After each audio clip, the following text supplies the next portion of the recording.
Well, GSHL Football, Greater St. Helens League Football. You talked about some statement games last Friday night. Skyview just demolishes Lincoln by 55 points. Camas easy over Prairie. Union outscores Mountain View. Let's welcome in our guru for the GSHL, GSHLfootball.com's Bryan Levesque. Bryan, how are you? I'm doing good. I'm just thankful that Skyview made me sound smart when I told you Thursday that I thought they'd roll up Lincoln. So I appreciate it. Yeah, you were on the money, man. And also Grant, I guess on the other side of the coin, Grant kills Heritage 45-0. But let's talk a little bit about Skyview. Why are they so explosive offensively? Well, offensively, I mean, first of all, they run a spread offense similar to what Oregon does.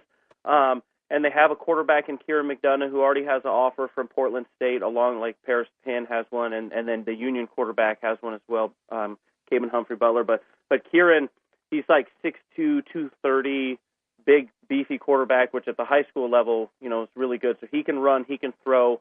They have about 5 or 6 really quick receivers that can run inside screens and all sorts of stuff, and they also have guys that can go deep.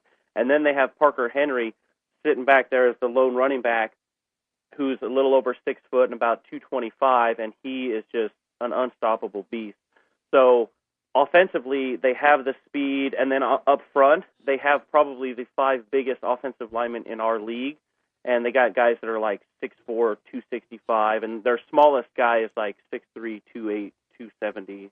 The one guy's 315, 6'4", 315. I said 265. But so I mean, everything you could ask for in a high school team offensively, they have. Bryan Levesque's our guest, and Bryan, don't get me wrong, but I would love to see Camas play Union. It's a natural rivalry, but now they're in different divisions. That's kind of a shame, isn't it? Yeah, that's something we obviously we knew was going to happen. We go on 2-year cycles. We just get to talk about it. Next year, Camas is probably going to move up a level that Union moved up the level 2 years ago, so we should get that back as a league game. Thankfully. But, yeah, it's definitely something we'd all like to see this year, and unfortunately, for the second year in a row, we won't get to see that. Now, Mountain View gave Union a pretty good game, didn't they? Yeah, they did. I mean, Union actually jumped out 21-0 in that game. Third play of the game, Gabe Rigo broke off a 63-yard touchdown run. He then got another touchdown run after they got a long drive in the first quarter. And then Humphrey Butler, who I'd mentioned, just got the offer from Portland State, threw a 24-yard touchdown pass to Tanner Nelson. They were up 21-0 early in the second quarter. It looked like they were just going to blow them out, but to Mountain View's credit, they hung tough. Union made a couple of mistakes, and Mountain View made them pay for it. Early in the third quarter, they tied it back up at 21, and then Gabe Rigo again struck with a big, long run, got him down inside the 10, and he punched in his third touchdown. He ended up having 230 yards rushing on the day and 3 touchdowns. And so, I mean, Gabe Rigo just had a huge game for them. And again, he wasn't even on the depth chart as a running back going into this season, yet he's already scored 9 rushing touchdowns due to injury to their starter, Brandon Brodyheim.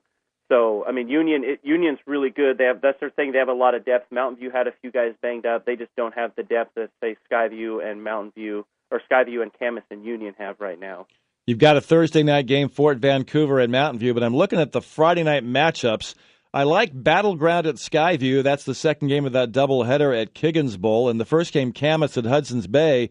Any chance we could see Hudson's Bay challenging Camas or Battleground given Skyview fits? No. It would be nice. It would be nice. I mean, I think if anybody's going to give anybody fits, Hudson's Bay has some size up front. I mean, they gave Columbia River a challenge. Columbia River was only leading Hudson's Bay 2-0 late in the second quarter last Friday. Then eventually Columbia River wore them down. Remick Kalwaki, their big running back, had a couple of touchdown runs, long runs, and they ended up winning. River ended up beating Bay 37-0.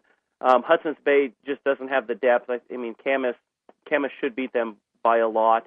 And the same thing, as much as Battleground has improved, I mean, this team last year won one game. They beat a 2A school that didn't win a game in double overtime at home. They're 4-1 right now. I just went back and looked. They've already put up 54 points twice this season. I went back as far as 1970. That's something the school has never done, score 50 points twice in a season, at least in the last 40 years. So, I mean, they're doing a lot of good things. Again, we saw what Skyview did with Lincoln with Parker Henry, who's now got 820 yards rushing on the season, 10 touchdowns, and they're a passing team. I think Battleground's going to put up a fight. but I think in the end, Skyview is going to win this one pretty handily. Well, listen, Bryan Levesque, appreciate your time tonight. We'll talk to you again on Thursday. And if anybody wants more information on GSHL football, just go to gshlfootball.com. Have a good night, Bryan. Thanks for having me on, Ron.